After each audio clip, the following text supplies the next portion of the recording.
How's it going? So, time once again for me to address some negative comments personally on a video. Now, I'm not going to go so far as to call it hate mail. Hate mail implies that they are deliberately trying to hurt my feelings or deliberately trying to troll me. And I don't think that's what's going on here. I think we have a difference of opinion. And so I would like to very respectfully respond to some of what I consider negative comments that I've gotten on some of my videos over the past week. So let's get started, shall we? First comment that I am going to address, this is from Jay Nagaria. I'm not deliberately trying to mispronounce your last name. I don't mean that in any way disrespectful. I'm terrible with names, terrible at pronouncing names.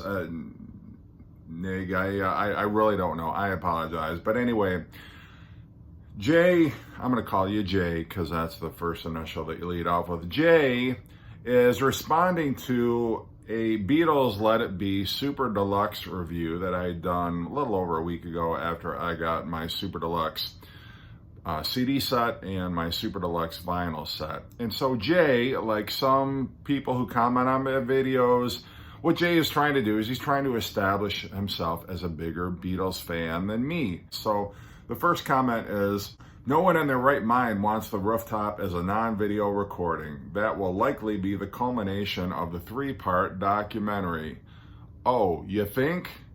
Yeah, because I'm pretty sure in that timeline from early January through the end of January, pretty sure that the rooftop concert is at the end of one of the last things that the Beatles did as part of the Get Back session. So yeah, I think it's pretty safe to say that that will probably be the culmination, considering it's the event that most people are aware of or associate with the entire Get Back project is the rooftop concert. So yeah, I think we can pretty safely assume that that will be the culmination. However, to say no one in their right minds wants a non-video recording of it, so basically what you're also saying is anytime there's been a concert, nobody in their right mind would ever want a recording of that concert unless they've got the video to go along with it. Nobody in their right mind would ever want an audio recording of a concert that they've never seen themselves. Please, you're trying to be contrary. You're trying to just be deliberately anti this video. Yes, a lot of people do, and I'm sure there'll be a lot of people commenting on this video. Yes, we absolutely would love an audio recording of the entire rooftop concert. So your argument does not hold any weight. I'm very sorry. The next comment I want to address is a comment that was left on a rant I did several months ago because I had a package that I had mailed through the United States Postal Service, which got routed all over the country, started here, ended up there, then got shipped down here, and then 2 weeks later ended up on my doorstep. And it took like a whirlwind tour around the entire continental United States. And so I was ranting about that. It's like, why has it got to be that way? And so I had Z Slug is his name, who commented on that video, and he said, "It's all about time sensitivity, Jeff. It's not like every station has 50 wires for all 50 states. How big do you think these stations are? If someone is shipping express, next day, or priority against your parcel, select or first class, then yes, your stuff will be routed with the more important time-sensitive parcels. Carrier of 7 years, you're welcome." Well, first of all, I never thanked you to begin with, so I'm glad I'm welcome, but I didn't ask for your welcome. But that, nonetheless, I get it. You're a postal carrier, so you got to stick up for the Postal Service. And I think what you're trying to tell me in this kind of garbled sort of comment that you wrote is basically, unless I ship it first class or give it priority, I'm just pretty much stuck dealing with this crazy routing system that the United States Postal Service has. I don't have time to understand how the Postal Service works, how many wires there are, all that shit. I don't have time for it, okay? I just like when I go into a restaurant, I don't care how you make my fettuccine Alfredo. I just expect it within a reasonable time to be put on a plate and set in front of me. I got a tiny brain, so I don't know. Maybe all of this makes sense. Maybe I'm just being a little unreasonable, but I get it. And thank you for commenting. Obviously, you know more of the inner workings of the Postal Service than I do. But, you know, my rant is just something that I found a little frustrating. Thank you for clarifying.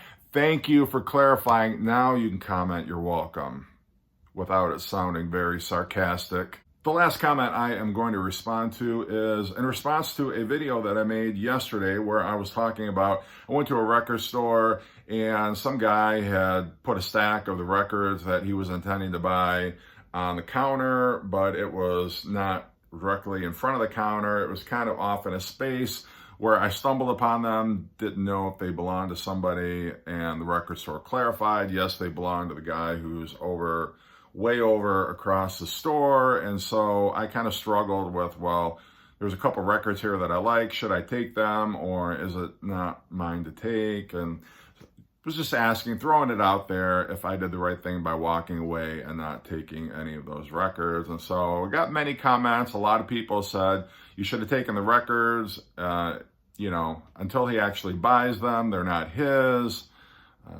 You know, there's no calling dibs in a record store is, I think, the overwhelming response I got. But then I got a response actually from somebody who is in New Zealand, I assume, Andy, New Zealand. And Andy wrote, the clerk had told you they were his. To strengthen this fact, you admitted you saw him adding to the pile as he shopped.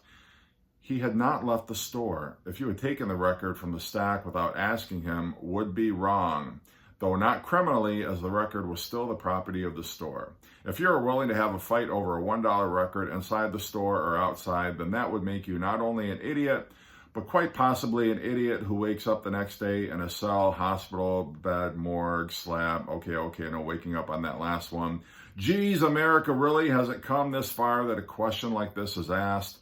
Record shopping code of honor. If there was a code, I would hope it included something about some good old-fashioned respect for others. Well, nothing like a dressing down from a chap from New Zealand. Andy, thank you very much. But so what Andy seems to be implying is that Americans, we're just going out there and fighting over ridiculous stuff and being unreasonable. And I think that's what he is implying that I was trying to do.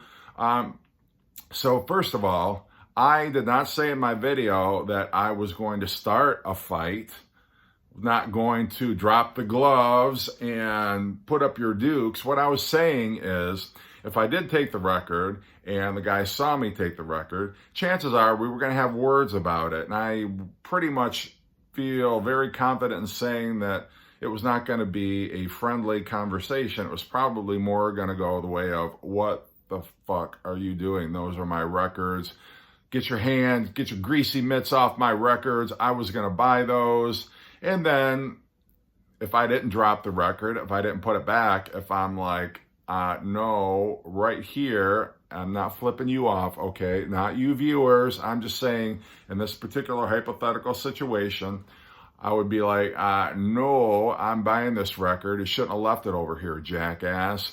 And then more than likely, he would have been like, taken off his coat and been like, all right, you're in for it now. I'm not going to not defend myself. So in fact, I wouldn't even I wouldn't even have to put the record down to defend myself. I can just stick it under my arm and be like, come on, bring it on.